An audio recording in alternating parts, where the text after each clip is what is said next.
క్రీస్తులు నా ప్రియ సహోదరి సహోదరుడా, నజరేయుడైన యేసుక్రీస్తు నామమందు మీ అందరికీ నా శుభాభివందనములు తెలియజేస్తున్నాను. ప్రియ సహోదరి సహోదరుడా, ఈ టీవీ కార్యక్రమముల ద్వారా మిమ్మల్ని చూడడం, మీతో కూడా దేవుని వాక్యాన్ని పంచుకోవడం నాకు చాలా ఆనందంగా ఉంది. ఇటువంటి మార్గాలు తెరిచి మీకు ప్రత్యేకించి సువార్తను ప్రకటింపచేయడానికి దేవుడు మాకు ఇచ్చిన ఈ కృపను బట్టి దేవునికి స్తుతి చెల్లిస్తున్నాను. హల్లెలూయా. నా ప్రియ సహోదరుడా, ఈరోజు కూడా ఒక ఉన్నతమైన అభిషేకమైన ఒక వాక్యాన్ని మీతో కూడా పంచుకోవాలని ఆశపడుతున్నాను.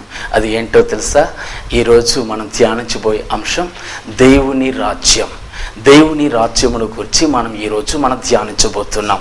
ప్రియ సహోదరుడా, ఈ దేవుని రాజ్యం ఏ విధంగా ఉంటుంది, ఈ దేవుని రాజ్యంలో జరగబోయే కార్యాలేంటి అన్నది ఈరోజు మనం ధ్యానించబోతున్నాం.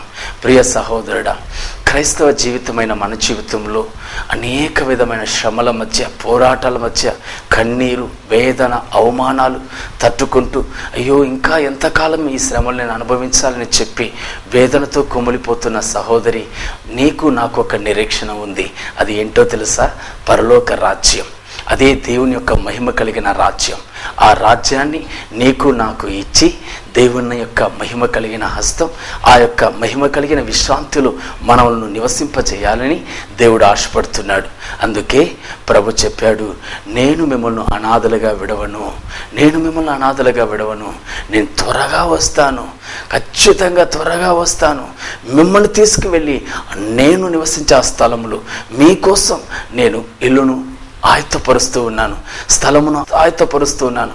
అక్కడ మిమ్మల్ని నివసింప చేయడానికి, మీతో కూడా నేను ఉండడానికి, ఆ మహిమ కలిగిన రాజ్యంలో నేను మీకోసం ఇంటిని కడుతున్నానని చెప్పి ప్రభు వాగ్దాన పరిచింది మనం చూస్తున్నాం.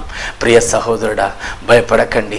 అనేక శ్రమల మధ్య మీరు నివసిస్తూ ఉన్నారు, అనేక వేదనల మధ్య మీరు ఈ కార్యక్రమాన్ని చూస్తూ ఉన్నారు.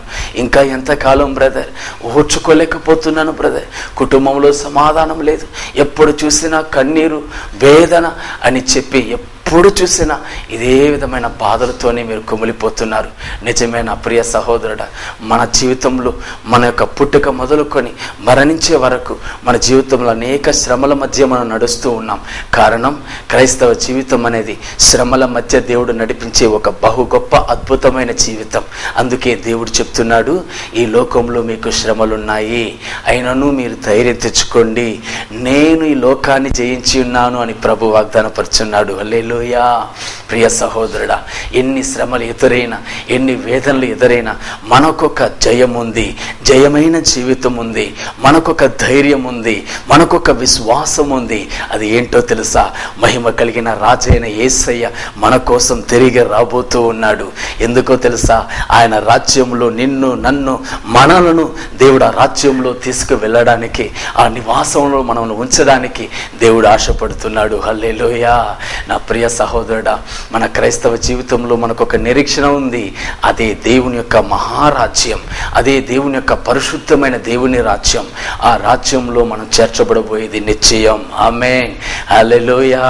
మనిషి అన్న తరువాత ఏ విధంగా పుట్టడం, ఏ విధంగా పుడుతున్నామో అదే విధంగా ఒకరోజు మనం కూడా మరణం అనేది దర్శించే కావాలి. మరణాన్ని ఎవరైనా సరే ఎదుర్కొనే కావాలి. ఆ మరణం తరువాత ప్రతి మనిషికి ఒక నిజమైన జీవితం ఉందండి. నా ప్రియ సహోదరుడా, సాధారణంగా మనం చూసినట్లయితే ఆంధ్ర బార్డర్ లేదంటే తమిళనాడు బార్డర్లో మీరు చూసాడంటే అక్కడ ఒక పెద్ద బోర్డు పెట్టు ఉంటారు. ఏంటో తెలుసా? ఇప్పటితో మన యొక్క ఆంధ్ర రాష్ట్రం యొక్క స్థలం ముగించబడుతుంది అని చెప్పి ఆంధ్ర బోర్డు ఉంటుంది, తమిళనాడు బోర్డు ఉంటుంది. ఇప్పుడు తమిళనాడు గవర్నమెంట్ అయిన మేము మిమ్మల్ని ప్రేమతో ఆహ్వానిస్తున్నామని చెప్పి అక్కడ ఒక బోర్డు ఉంటుంది. ప్రియ సహోదరుడా, ఆంధ్రాకు తమిళనాడుకు మధ్యలో ఒక బోర్డర్, ఆ బోర్డర్లో వాళ్ళు వ్రాసిన వ్రాతను చూసినప్పుడు మనకు చాలా వింతైన కార్యంగా అనిపిస్తుంది. ఒక ప్రక్క ఆంధ్ర మనల్ని ముగించి తిరిగి స్వాగతం పిలుస్తుంది, కానీ అదే సమయంలో కొత్త రాష్ట్రం మనల్ని ఆహ్వానిస్తుంటుంది. నిజమైన ప్రియ సహోదరుడా, అదేవిధంగానే మానవ జీవితంలో, మన జీవితంలో కూడా ఒక బోర్డర్లో మనం ఈరోజు పుట్టి ఉన్నాం. ఈ యొక్క బార్డర్ నుంచి మరొక బార్డర్కి వెళ్ళేటప్పుడు మరొక బార్డర్ ఉన్న ఆ రాష్ట్రం మనల్ని ప్రేమతో ఆహ్వానిస్తుంది. అదేవిధంగానే మానవ జీవితంలో, ఈ లోకంలో మనం జీవించే జీవితంలో సుమారు 70 సంవత్సరాలు 80 సంవత్సరాలు మనం జీవించిన తరువాత మనల్ని ఘనంగా స్వాగతంగా మనల్ని పిలిచే ఆ దేవుని రాజ్యం ఉంది, మర్చిపోకండి. హల్లెలూయా. నా ప్రియ సహోదరి సహోదరుడా, అటువంటి ఘనమైన ఆ యొక్క పరలోక రాజ్యం మన కోసం సిద్ధంగా ఉంది, భయపడకండి. ఆ దేవుని రాజ్యంను గురించే ఈరోజు మనం ధ్యానించబోతున్నాం. ప్రియ సహోదరుడా, మత్తయి సువార్తలు 25వ అధ్యాయమందు 1 నుండి 13 వరకు వాక్యాలు మీరు గమనించినట్లయితే దేవుని రాజ్యం ఏ విధంగా ఉంటుంది అని చెప్పి ఇక్కడ దేవుని యొక్క మహిమ కలిగిన వాక్యాన్ని మనం ధ్యానిస్తూ ఉన్నాం. ఈ పరలోక రాజ్యం ఏ విధంగా ఉంటుంది, ఆ పరలోక రాజ్యాన్ని ఎవరు స్వతంత్రించుకోగలరు అని దేవుడు ఒక ఉపమానమును గురించి ఇక్కడ వ్రాయబడి ఉంది. ఈ ఉపమానమును ఈరోజు మీతో కూడా పంచుకొని మీకోసం ప్రార్థించాలని ఆశపడుతున్నాను. ప్రియ సహోదరుడా, పరలోక రాజ్యం ఏ విధంగా ఉంటుంది, ఎవరు ఆ మహిమ కలిగిన రాజ్యంలోకి వెళ్ళగలరు అని చెప్పి యేసుక్రీస్తు ఒక ఉపమానమును చెబుతున్నదే మనం చూస్తున్నాం. ఏంటి ఆ ఉపమానం? ఇక్కడ మీరు గమనించినట్లయితే పెండ్లి కుమారుడైన యేసుక్రీస్తు త్వరగా రాబోతున్నాడట. పెండ్లి కుమారుడు రాబోతున్నాడు. పెండ్లి కుమార్తె అయిన బుద్ధి కలిగిన స్త్రీ కన్యక సిద్ధపాటు కలిగి ఉందా లేదా అన్నది ఇక్కడ వాక్యంలో మనం చూస్తూ ఉన్నాం. ప్రియ సహోదరి సహోదరుడా, ఈ సంభవం మనందరికీ తెలిసినదే. పెండ్లి కుమారుడైన యేసుక్రీస్తు రాబోతున్నాడు. పెండ్లి కుమార్తె అయిన సంఘమనబడే మనము, క్రైస్తవులమనబడే మనము సిద్ధపాటుగా ఉన్నామా లేదా అన్నది ఇక్కడ ఉపమానంగా దేవుడు చెబుతున్నదే మనం చూస్తున్నాం. ప్రియ సహోదరుడా, ఇక్కడ గమనించినట్లయితే దేవుడు ఆ ఉపమానంలో చెప్పబడి ఉంది 10 మంది కన్యకలు ఉన్నారండి. ఈ 10 మంది కన్యకలలో 5 మంది బుద్ధి గలవారు, 5 మంది బుద్ధి లేనివారు.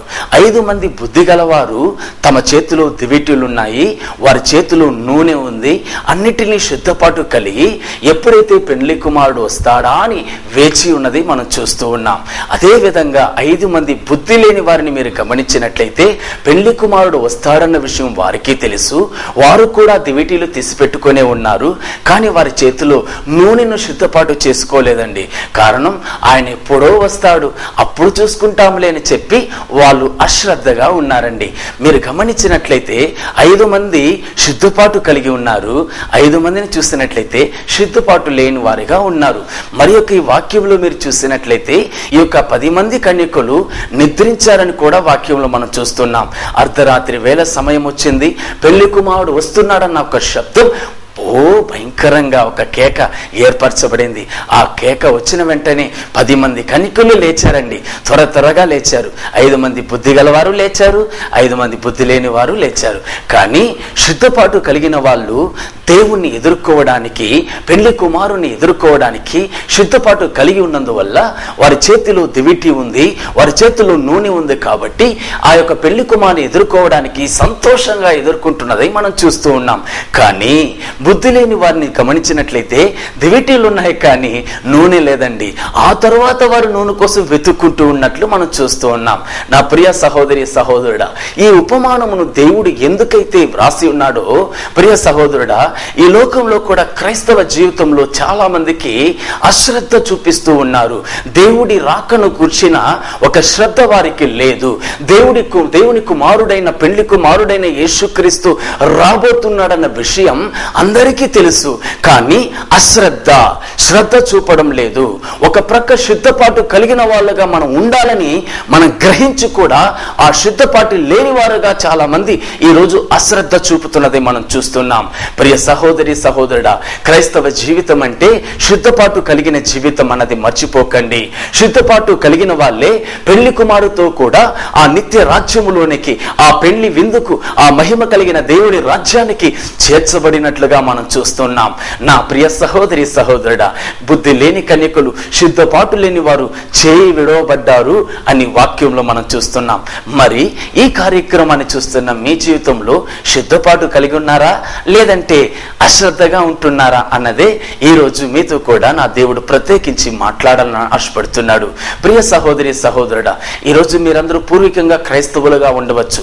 చాలా మంది అంటూ ఉంటారు, మా తాత ముత్తాతలు అందరూ మేము క్రైస్తవులమే బ్రదర్, ఈ చర్చ్ని మేమే కట్టించాం, ఈ చర్చ్కు మేమే మెంబర్స్, ముఖ్యమైన వాళ్ళం, ఈ సంఘానికి మేమే పాస్టర్లు అని చెప్తూ చాలా మంది గర్వంగా చెబుతూ ఉంటారు. చాలా మంచిదే, కానీ సిద్ధపాటు అన్నది ప్రతి ఒక్కరు కలిగి ఉండాలండి.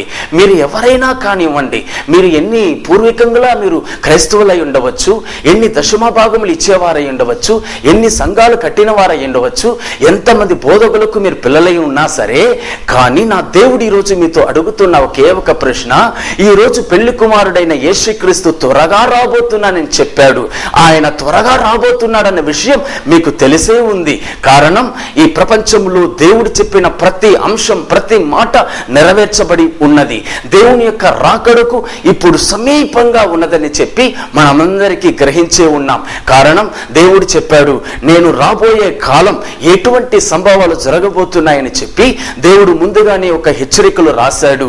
యుద్ధాలు జరుగుతాయని చెప్పి, భయంకరమైన భూకంపాలు వస్తాయని, భయంకరమైన వ్యాధులు సంచరిస్తాయని, ఇంకా నా ప్రజల్లో ప్రేమ తగ్గిపోతుందని, చివరి కాలంలో ఇటువంటి భయంకరమైన కార్యములు జరిగి ప్రతి చోట యేసయ్య నామం సువార్త ప్రకటింపబడిన వెంటనే యేసుక్రీస్తు ఈ లోకానికి వస్తాడన్న విషయం మనందరికీ తెలిసే ఉంది.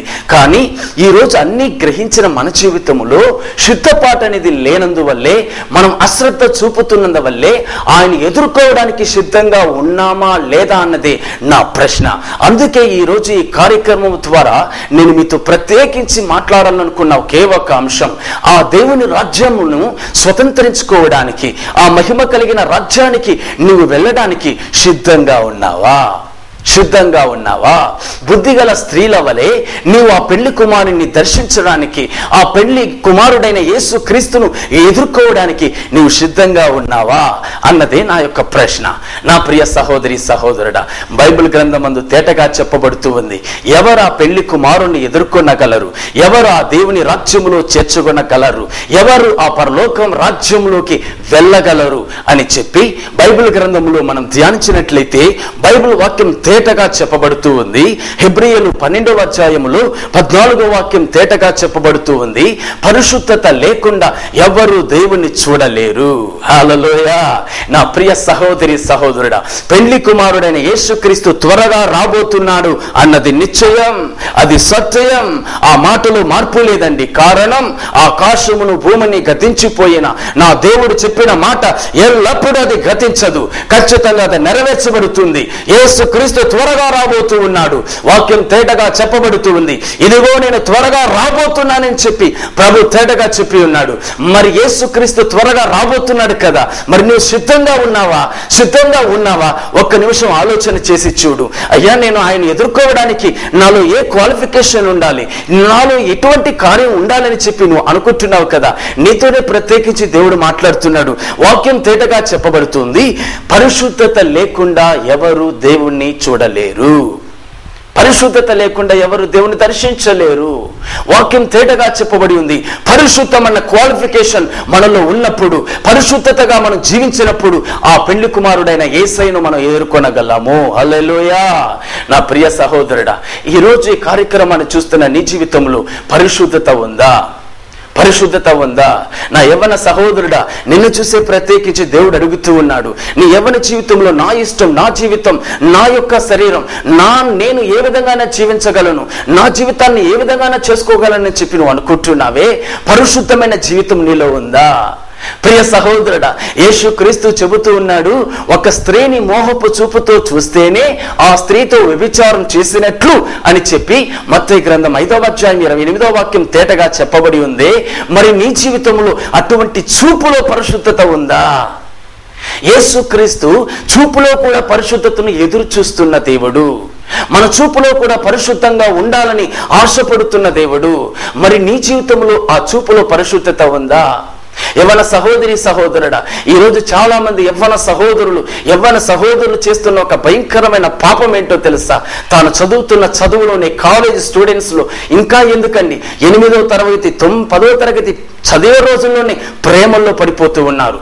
కారణం ఈ రోజు సినిమా అనే ఇండస్ట్రీ, సినిమా అనే ఒక భయంకరమైన కామ వికారంతో కూడిన అనేక విధమైన పిక్చర్స్, సినిమాలు చూడడం వల్ల యవ్వనస్తులు పాడైపోతున్నారు. ఆ సినిమాలు ఏ విధంగా చేస్తున్నారు అదే విధంగా మనం కూడా చేయాలని ఆశపడుతున్నారు. తద్వారా వారి జీవితాన్ని వారే పాడు చేసుకుంటున్నారు. బస్ స్టాప్ లో చూడండి, రైల్వే స్టేషన్ లో చూడండి, ట్రైన్లో ప్రయాణించేటప్పుడు చూడండి, ఎప్పుడు చూసినా ఈ రోజు యవ్వనస్తుల యొక్క జీవితంలో ప్రేమలు, అనేక విధమైన కామంతో కూడిన చూపులు, అనేక విధమైన కామంతో కూడిన మాటలు, ఇటువంటిది ఎక్కువైపోయాయి. యవ్వనస్తుల జీవితం ఈ రోజు పాడైపోతుంది. కారణం ప్రేమ అనే దోమ ఈ రోజు ప్రతి ఒక్కరిని కుడుతూ ఉంది. తద్వారా వారి జీవితాలు పాడైపోతున్నాయి. నా యవ్వన సహోదరుడా సహోదరి, ఒక స్త్రీని మోహపు చూపుతో చూస్తేనే అది వ్యభిచారం అని చెప్పి దేవుడు చెబుతున్నాడే, ఆ పరిశుద్ధత నీలో ఉందా? ఈ రోజు ఎక్కడ చూసినా పలానా అమ్మాయిని చూడడం, పలానా అబ్బాయిని చూడడం, వారిని మోహించడం, వారిని ప్రేమించడం, ఇటువంటి కార్యాల్లో చాలా మంది ఈ రోజు క్రైస్తవులు కూడా బంధింపబడి ఉన్నదని నేను చూస్తూ ఉన్నాను. యవ్వన సహోదరుడా, ఈ రోజు దేవుణ్ణి దర్శించడానికి నువ్వు సిద్ధంగా ఉన్నావా? ఈ రోజు దేవుణ్ణి దర్శించగలనన్న ధైర్యం నీకుందా? ఈ రోజు అనేకుల యొక్క జీవితంలో డ్రగ్స్ కు బానిసైపోతూ ఉన్నారు, మద్యపానానికి బానిసైపోతున్నారు, బీడీ సిగరెట్లకు బానిసైపోతూ ఉన్నారు. ఒక్క నిమిషం ఆలోచన చేసి చూడు. యేసు క్రీస్తు త్వరగా రాబోతున్నానని చెప్పిన అదే దేవుడు ఈ రోజు ఒకవేళ వచ్చినట్లయితే ఆయన ఎదుర్కోవడానికి నువ్వు సిద్ధంగా ఉన్నావా? ఆ పరిశుద్ధ దేవుడైన యేసును దర్శించడానికి నువ్వు సిద్ధంగా ఉన్నావా? ఆ పరిశుద్ధుడైన దేవుణ్ణి నువ్వు చూడగలవా? ఆయన ఎదుర్కొనగలవా? ఆయన దర్శించడానికి నువ్వు సిద్ధంగా ఉన్నావా అన్నదే ఈ రోజు నా ప్రశ్న. అందుకే దేవుడి కార్యక్రమం ద్వారా ప్రత్యేకించినతో మాట్లాడుతున్నాడు. నా సహోదరుడా, యేసు క్రీస్తుని ఎవరు ఎదుర్కొనగలరు? పరిశుద్ధం గలవారు, పరిశుద్ధమైన జీవితం గలవారు ఆయన ఎదుర్కొంటారు. మరి నీ జీవితంలో పరిశుద్ధత ఉందా? నీ జీవితంలో పరిశుద్ధత ఉందా? నా క్రైస్తవ సహోదరి సహోదరుడా, భర్తకు తెలియకుండా భార్య, భార్యకు తెలియకుండా భర్త, ఒకరికి తెలియకుండానే వ్యభిచారాలు చేస్తున్న కాలంలో ఈ రోజు ఉన్నాము. భర్త ఎప్పుడు ఆఫీస్కి వెళ్తాడా నుంచి ఎదురు చూస్తూ ఉన్నారు. ఎప్పుడైతే ఆఫీస్కి వెళ్తాడో మరుక్షణమే భార్య వేరొకరితో కూడా సంబంధాలు పెట్టుకోవడం ఎన్నో న్యూస్ పేపర్లో, ఎన్నో న్యూస్ ఛానల్స్ లో చూస్తూ ఉన్నాను. సిగ్గుచేటుగా ఉంది. ఇదే నా పరిశుద్ధం? నీ భర్తకు కాకుండా, నీ భార్యకు కాకుండా నీ శరీరాన్ని వేరొకరితో ఉంచుతున్నావంటే, వేరొకరి కోసం నువ్వు సిద్ధపడి ఉన్నావంటే దీనికి పేరు వ్యభిచారం. వ్యభిచారులైన వాళ్ళు ఆ దేవుని రాజ్యాన్ని స్వతంత్రించుకోలేరు అని నా దేవుని వాక్యం చెప్పబడుతుంది. మరి నీవు ఏ స్థితిలో ఉన్నావు? మరి నువ్వు ఏ పరిస్థితుల్లో ఉన్నావు?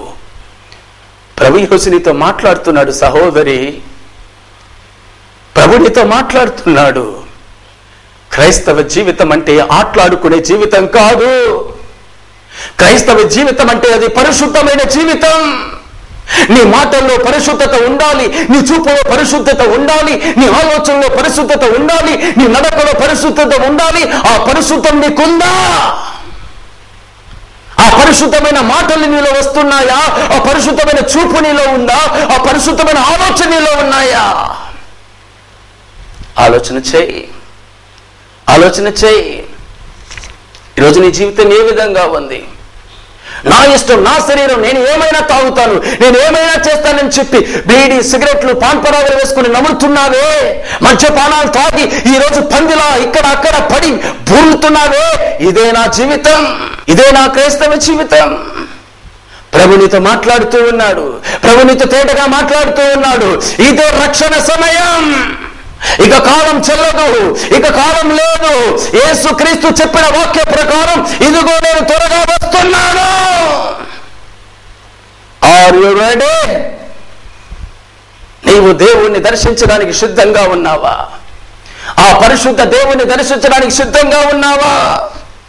ప్రియ సహోదరి సహోదరుడా, 1 తెస్సలోనికే 5వ అధ్యాయములో 23-24 వాక్యాన్ని మీరు గమనించినట్లయితే, మీ ఆత్మయు జీవము శరీరమును ఆయన రాకడ యందు నిందారహితముగా కాపాడుకొనిడి. నిందారహితంగా ఉండాలి. అది దేవుడు చెప్పిన వాక్యం, అది దేవుడు చెప్పిన ఆజ్ఞ.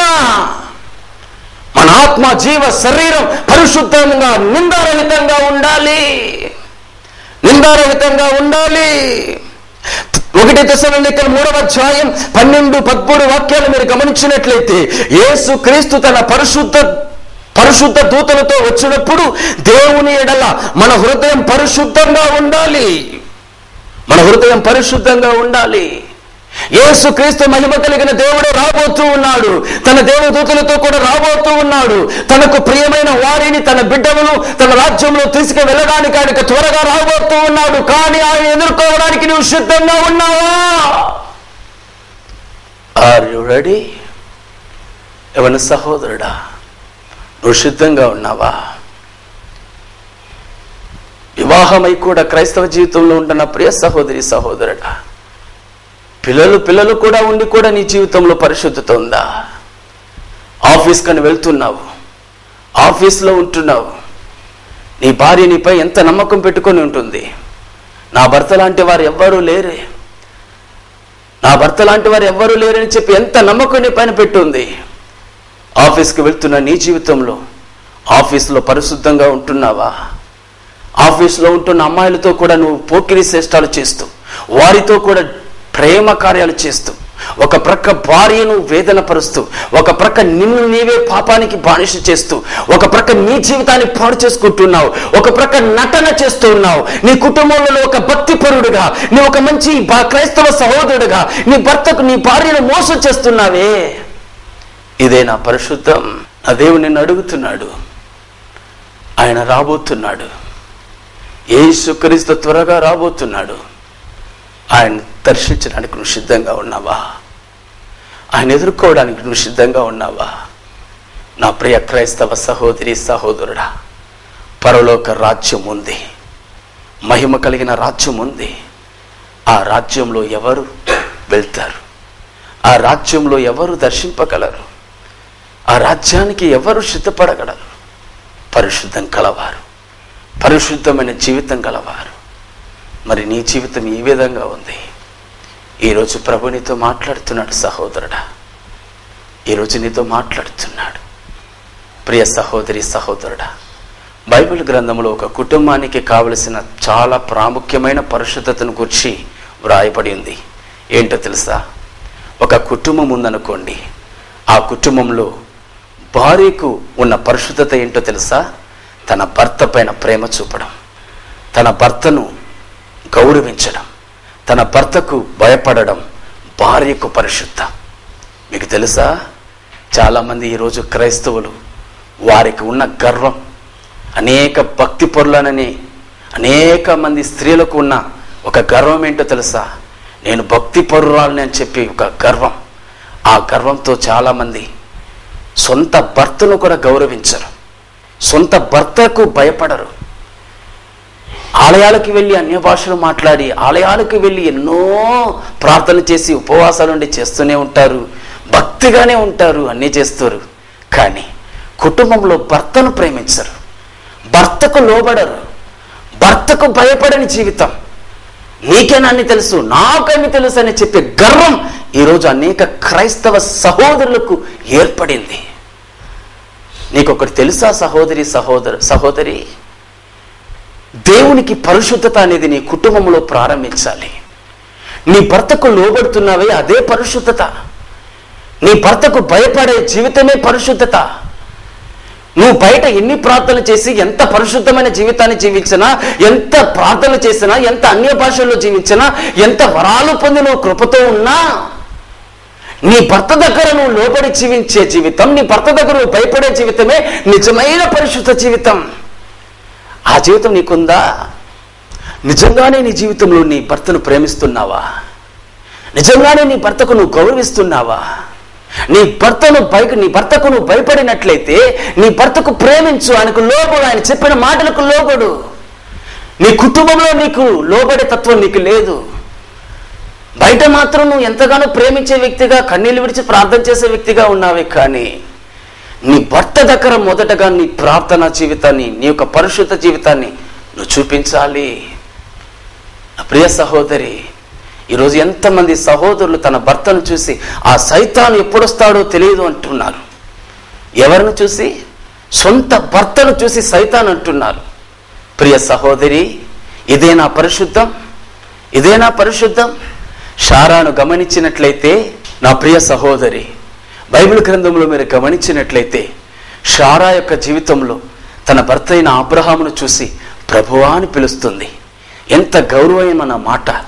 అటువంటి మాట ఈరోజు ఏ సహోదరి అయినా తన భర్తను చూసి మాట్లాడుతున్నారా? లేదే. పేరుకు క్రైస్తవులు, పేరుకు సంఘానికి వెళ్తున్న వాళ్ళమే, పేరుకు అన్య భాషలు పొందిన వాళ్ళమే, అన్నీ ఉన్నాయి. కానీ భర్తను ప్రేమించే ప్రేమ లేదే. భర్తకు భయపడే భయం లేదే. వాడెప్పుడొస్తాడో తెలియదు అంటున్నారు. ఆ సైతానుడు ఎప్పుడొస్తాడో తెలియదు అంటున్నారు. ఇదేనా పరిశుద్ధం? సహోదరి, పరిశుద్ధత నీ జీవితంలో, నీ కుటుంబంలో ప్రారంభించు. అది ఎక్కడో కాదు, మొదట నీ భర్తకు లోబడు. ఆయన మాటలకు భయపడి ఆయనకు లోబడే జీవితంగా నిన్ను నీవు సమర్పించుకో. అప్పుడే నీ జీవితంలో పరిశుద్ధత ప్రారంభమవుతుంది. మొదట నీ కుటుంబంలో ప్రారంభించి తరువాత బయట నీ జీవితంలో దేవునికి భయపడే జీవితాన్ని నువ్వు అవలంబించాలని నా దేవుడు నీతో మాట్లాడుతున్నాడు. మరి నా ప్రియ సహోదరుడా, నీవు కూడా నీ భార్యను ప్రేమించాలి కదా. వాక్యం తేటగా చెప్పబడుతుంది, స్త్రీలు బలహీనురాలని చెప్పి వాక్యంలో మనం చూస్తున్నాం కదా. అటువంటప్పుడు మన భార్యలను మనల్ని ప్రేమించి మనల్ని నమ్మి వచ్చిన మన భార్యను మనం ప్రేమిస్తున్నామా? సహోదరుడా, నిన్ను చూసే ప్రత్యేకించి దేవుడు అడుగుతున్నాడు, నీ భార్యను ప్రేమించే మనస్తత్వం నీకుందా? నీ భార్యతో 10 నిమిషాలు ప్రేమతో మాట్లాడలేవు, కానీ పరాయి స్త్రీలతో ఫోన్లు గంటల తరబడి మాట్లాడుతున్నావే. ఇది నీకు న్యాయమేనా? ఇదేనా నీకు పరిశుద్ధం? సహోదరుడా, నీ జీవితంలో పరిశుద్ధత అనేది నీ కుటుంబంలోనే ప్రారంభించాలి. నీ భార్యతో నువ్వు ప్రేమగా మాట్లాడాలి. నీ భార్యతో నువ్వు సమయాన్ని కేటాయించాలి. అది వదిలేసి చాలామందికి ఈరోజు సామెతలు గుర్తొస్తుంటాయి. ఆశ 6 నెలలు, మోహం 3 నెలలు అంటూ ఈరోజు చాలామంది యొక్క జీవితాల్లో వివాహమై 6 నెలలు లేదంటే 3 నెలల్లోనే వారి జీవితం గడిచిపోతుంది. తరువాత తన భార్య పైన ఎవ్వరూ పట్టించుకోవడం లేదు. ప్రియ సహోదరి, సహోదరుడా, ఈరోజు మీ ఇద్దరితో కలిసి ప్రభు మాట్లాడుతున్నాడు. సహోదరుడా, విశేషంగా నీతో ఈరోజు మాట్లాడుతున్నాడు. నీ భార్యను ప్రేమించే గుణం నీకుందా? ఈరోజు కుటుంబంలోని పరిశుద్ధతను ప్రారంభించాలి. అది ఎక్కడో కాదండి, భార్య భర్తను ప్రేమించాలి, భర్త భార్యను ప్రేమించాలి, ఒకరినొకరు అర్థం చేసుకోవాలి. ఇదేనయ్యా పరిశుద్ధతలో ప్రారంభం. నా ప్రియ సహోదరుడా, ఇది కానీ మీరు అవలంబించారంటే, దీనిలో కానీ మీరు నిలకడగా నిలబడ్డారంటే మీ జీవితంలో ఎక్కడైనా సరే దేవునికి సాక్షిగా ఉండగలరు. భార్యను భర్త ప్రేమించి భర్త భార్యను ప్రేమించినట్లయితే వేరొకరితో కూడా సాంగత్యం ఉండదు కదా, వేరొకరితో కూడా వ్యభిచారం ఉండదు కదా, పాపం అనేది ప్రవేశించదు కదా. కాబట్టే ప్రభు చెబుతున్నాడు తేటగా, నీ భార్యను నువ్వు ప్రేమించు, నీ భర్తకు నువ్వు లోబడు. అంతేకాదు నా పిల్లలు, యవ్వన సహోదరి సహోదరుడా, మీ తల్లిదండ్రులను గౌరవించడమే మీకు పరిశుద్ధత అన్నది మర్చిపోకండి. పరిశుద్ధత అంటే ఏదో నరహత్య చేయకూడదు, వ్యభిచారం చేయకూడదు, ఇది చేయకూడదు, అది చేయకూడదు అని చెప్పి మనం అనుకుంటూ ఉంటాం. కాదండి, కుటుంబంలోని పరిశుద్ధతను ప్రారంభించాలి. యవ్వన సహోదరుడా సహోదరి, తల్లిదండ్రులను గౌరవించి వారిని ప్రేమతో చూడడమే పరిశుద్ధత.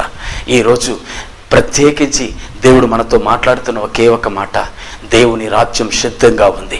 మనం ఆయన రాజ్యంలో చేర్చబడాలని మన దేవాది దేవుడైన యేసయ్య మన కోసం పెళ్లి కుమారుడుగా రాబోతున్నాడు. వాక్యం తేటగా చెప్పబడుతుంది. ప్రకటనలు 22వ అధ్యాయంలో 7వ వాక్యంలో చెప్పబడి ఉంది. 22వ అధ్యాయంలో 12వ వాక్యం చెప్పబడి ఉంది. ఇదిగో నేను త్వరగా రాబోతున్నాను, ఇదిగో నేను త్వరగా రాబోతున్నాను. ఆయన చెప్పిన దేవుడు ఆయన ఖచ్చితంగా త్వరగా రాబోతున్నాడు, నిశ్చయముగా త్వరగా రాబోతున్నాడు. నీ కోసం నా కోసం ఆయన త్వరగా రాబోతున్నాడు. మనల్ని అనాథలుగా విడవడు, మన కన్నీరు మన వేదనను తొలగించడానికై, కన్నీరు లేని ఆ మహిమ కలిగిన పరలోక రాజ్యములు మనల్ని చేర్చడానికి, మహిమ కలిగిన ప్రసన్నతలు మనల్ని చేర్చడానికి, ఏ దుఃఖం ఏ అవమానం ఏ యొక్క ఆకలి దప్పిక లేని ఆ మహిమ కలిగిన రాజ్యములు మనల్ని చేర్చడానికి యేసుక్రీస్తు త్వరగా రాబోతున్నాడు. ఆయన రాబోతున్నాడు. ధైర్యంగా ఉండు ప్రియ సహోదరి సహోదరుడి, సోలిపోకండి. ఎన్ని శ్రమలు ఎదురైనా, ఎన్ని వేదనలు ఎదురైనా సోలిపోకండి. దేవుడు త్వరగా రాబోతున్నాడు, నీ కోసం నా కోసం త్వరగా రాబోతున్నాడు. కానీ ఒకటి మాత్రం నిశ్చయం, ఆయన ఎదుర్కోవడానికి పరిశుద్ధం కావాలి. ఆయన దర్శించడానికి పరిశుద్ధం కావాలి. కారణం, నిన్ను నన్ను పిలిచిన దేవుడు పరిశుద్ధుడు. ఆయన పరిశుద్ధుడు కాబట్టే ఆ పరిశుద్ధమైన మార్గంలో నీవు నేను నడవాలని ఆయన ఆశపడుతున్నాడు. ఆయన అడుగు జాడల్లో మనం నడవాలని పేతురు భక్తుడు తేటగా రాసి ఉన్నాడు. ప్రియ సహోదరుడా, ఆ పరిశుద్ధమైన జీవితములు, ఆ పరిశుద్ధ దేవుని దర్శించడానికి మనం కూడా ఆయన అడుగుజాడుల్లో నడవడానికి తీర్మానం చేస్తామా? ఈ రోజు మన జీవితాన్ని దేవునికి సమర్పిస్తామా? నా యవ్వన సహోదరి సహోదరుడా, మన కంటి చూపులో కూడా దేవుడు పరిశుద్ధతను ఎదురు చూస్తూ ఉన్నాడే. ఈ రోజు మన కళ్ళును, మన యొక్క ఆలోచనలు, మన యొక్క నోటి మాటలను దేవునికి సమర్పిస్తామా? దేవునికి సమర్పిస్తామా? ఇకపైన ఈ అవయాలు నాది కాదు, దేవునికి నేను సమర్పిస్తున్నాను. అందుకే పౌలు భక్తుడు అంటున్నాడు రోమాపత్రిక 12వ అధ్యాయంలో, నా శరీర అవయములను యావత్తు దేవునికి సజీవ యాగముగా నేను సమర్పించుకుంటున్నాను అంటున్నాడు. ఎందుకో తెలుసా? ఈ శరీర అవయవంలో ప్రతి అవయం దేవునికి సజీవ యాగముగా దేవునికి సమర్పించుకోవడం. ఇకపైన ఈ కళ్ళు నాది కాదు, ఈ నోరు నాది కాదు, ఈ చేతులు నాది కాదు, నా ఇష్టానుసారంగా జీవించడానికి నేను నా సొత్తు కాదు, నేను దేవుని సొత్తు అని గ్రహించిన వారైతే, దేవునికి మన జీవితాన్ని సమర్పించినట్లయితే ఈరోజు ఒక నిర్ణయం తీసుకోగలరా? ఆ మహిమ కలిగిన దేవుని రాజ్యానికి నీవు నేను చేర్చబడాలని దేవుడు త్వరగా రాబోతున్నాడు. ఆయన కలుసుకోవడానికి నువ్వు సిద్ధంగా ఉన్నావా? ఆయన కలుసుకోవడానికి, ఆయన దర్శించడానికి క్వాలిఫికేషన్ ఒకటి, పరిశుద్ధం. పరిశుద్ధం. ఈ పరిశుద్ధత ఏ విధంగా వస్తుందయ్యా? ఏ విధంగా వస్తుంది? యేసు రక్తము ద్వారా కడగబడి ప్రతి వారు పరిశుద్ధులు. పరిశుద్ధులు. మరి నీ జీవితంలో యేసయ్య రక్తము ద్వారా కడగబడ్డానన్న నిశ్చయం నీకుందా? నీ మనస్సాక్షిలో నా యేసు క్రీస్తు యొక్క రక్తము ద్వారా నేను కడగబడి ఉన్నానన్న నీ నిశ్చయం నీకుందా? ప్రియ సహోదరి సహోదరుడా, ఒక పక్క పాపాన్ని పెట్టుకుంటూ, ఒక పక్క పరిశుద్ధమైన దేవుణ్ణి ఆరాధిస్తూ నీవు ఎన్ని ప్రార్థనలు చేసినా, ఎన్ని కానుకలు ఇచ్చినా మోసపోవడానికి ఆయన నరుడు కాదండి, ఆయన పరిశుద్ధ దేవుడు. కాబట్టే ఆయన దేవుడు తేటగా నీతో మాట్లాడుతూ ఉన్నాడు. జాగ్రత్త. క్రైస్తవ జీవితం నటించే జీవితం కాదు. క్రైస్తవ జీవితం అంటే జీవించే జీవితం. ఒక్క నిమిషం తలల వంచి ప్రార్థన చేస్తామా? ప్రియ సహోదరుడా, ఆ దేవుని రాజ్యానికి ఎవరు వెళ్ళగలరు? ఆ పరిశుద్ధ దేవుణ్ణి ఎవరు ఎదుర్కొనగలరు? ఎవరయ్యా రాజ్యానికి శుద్ధపాటు కలిగిన వాళ్ళు? వాక్యం తేటగా చెప్పబడి ఉంది, పరిశుద్ధం. పరిశుద్ధం కలిగిన వాళ్ళు. ఈరోజు ఆ పరిశుద్ధత కోసం మనం ప్రార్థన చేయబోతున్నాం. యేసు క్రీస్తు నీ కోసం నా కోసం రక్తానంతా చిందించాడు. తన రక్తమంతా యావత్తు మన కోసం ఈ భూలోకంలో చిందించాడు. ఎందుకో తెలుసా? ఆ రక్తము ద్వారా మాత్రమే పరిశుద్ధత ఉంది. ఆ రక్తము ద్వారా మాత్రమే మన పాపానికి క్షమాపణ ఉంది, మన పాపము నుంచి విడుదల ఉంది. ఆ రక్తము ద్వారా కడగబడిన ప్రతి వారిని దేవుడు నీతిమంతులుగా మార్చి ఉన్నాడు. ఆ రక్తము ద్వారా కడగబడిన ప్రతి వారు దేవుడు పరిశుద్ధులుగా మార్చి ఉన్నాడు. యేసు నామములో అటువంటి అద్భుతం ఈ రోజు నీ జీవితంలో జరగాలని ఆశపడుతున్నావా? ఒక్క నిమిషం తలలు వంచు, ప్రార్థన చేస్తామా? పరిశుద్ధ తండ్రి, నజరేయుడైన యేసు క్రీస్తు సర్వశక్తిగల నామమందు ఈ యొక్క టీవీ కార్యక్రమాన్ని చూస్తున్న ప్రతి వారి జీవితంలో పరిశుద్ధతను ప్రభు అనుగ్రహించండి అయ్యా. యవ్వన సహోదరి సహోదరులు ఎంతమంది ఈ కార్యక్రమం చూస్తున్న వాళ్ళలో చాలామంది ప్రేమ అనే భయంకరమైన పాపానికి చిక్కుబడి, కామానికి పాపానికి బానిసలైపోయి ఉన్నారు. యేసు నామములో వారిని దర్శించండి అయ్యా. ప్రభువా, ఈ యొక్క కార్యక్రమాన్ని అనేక కుటుంబాలు చూస్తూ ఉన్నాయి. అనేక జీవితాల్లో ప్రభు మార్పు లేని జీవితాలు ఉన్నాయ్యా. అనేక సహోదరుల్లో మార్పు లేదు, సహోదరుల్లో మార్పు లేని జీవితాలు ఉన్నాయ్యా. వారందరూ ఒక మార్పు కలగడానికై ప్రార్థన చేస్తున్నాను. సహోదరుడా, నీ జీవితంలో నీ భార్యను ప్రేమించే ఆ యొక్క పరిశుద్ధత నీకుందా? సహోదరి, నీ భర్తకు లోబడే, నీ భర్తకు భయపడే ఆ పరిశుద్ధత నీకుందా? నా యవ్వన సహోదరి సహోదరుడా, నీ కన్న తల్లిదండ్రులను ప్రేమించే, వారిని గౌరవించే, వారిని ఘనపరిచే పరిశుద్ధత నీకుందా? యేసు నామములో ప్రభువా వారిని దర్శించండి అయ్యా. ఆ పరిశుద్ధతను వారికి అనుగ్రహించండి అయ్యా. ప్రభు దీవించండి. ఈ కార్యక్రమం చూసే ప్రతి ఒక్కరూ ఆ నిత్య రాజ్యంలో చేర్చబడాలన్న ఏకైక లక్ష్యముతో ప్రార్థిస్తున్నానయ్యా. వారిని రక్షించండి, వారిని రక్షించండి. మీ రాజ్యానికి వారిని సిద్ధపాటు చేయండి. యేసు నామములో తండ్రి, ఆమేన్, ఆమేన్. ప్రియ సహోదరి సహోదరుడా, యేసు త్వరగా రాబోతున్నాడు. సిద్ధంగా ఉండు. నీ జీవితాన్ని సిద్ధపాటు కలిగి ఉండు. ఆ రాజ్యంలో చేరబోయే సమయం, అది మహిమ కలిగిన సమయం, ఆ పరిశుద్ధ దేవునితో కూడా ఉండే సమయం. ఆ రాజ్యాన్ని మన కోసం ఇవ్వబోతున్న మన దేవునికి స్తోత్రం కలుగును గాక. ఆమేన్.